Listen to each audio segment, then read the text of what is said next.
Hello বন্ধুরা, আজকে আমার এই ভাইজিকে আমি দেবী অন্নপূর্ণা রূপে সাজাবো। তো দেবী অন্নপূর্ণা হলেন হিন্দু ধর্মে অন্ন বা খাদ্যের দেবী, যিনি শক্তির এক রূপ। পৌরাণিক কাহিনী অনুসারে একদিন শিবের সংসারে খুব খাদ্যের অভাব হয়েছিল। তখন দেবী পার্বতী অন্নপূর্ণা রূপ ধারণ করে বিশ্ববাসীকে অন্ন দান করেন এবং কাশীধামে মহাদেবের অন্ন ভিক্ষা দিয়ে ক্ষুধা নিবারণ করেন।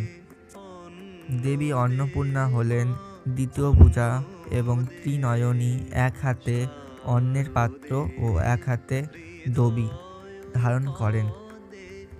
আর আমি যে গল্পটা তোমাদেরকে এখন বললাম দেবী অন্নপূর্ণার, তো এই গল্পটা আমি কোথাও দেখিনি বা কেউ শেখায়নি। যতটা দেবী অন্নপূর্ণার বিষয়ে আমি জানি ততটুকুই তোমাদেরকে বললাম। তো কোনো ভুল টুল হলে অবশ্যই ক্ষমা করে দিও। আর দেবী অন্নপূর্ণার সাজটা তো একটা ভিডিওতে দেখানো সম্ভব না, তো পাঠ করে আসবে। তো সব ভিডিওতে দেখবে এবং কেমন হচ্ছে কমেন্ট করবে। আর মেকআপ যেহেতু ভালো পারি না, তো চেষ্টা করছি।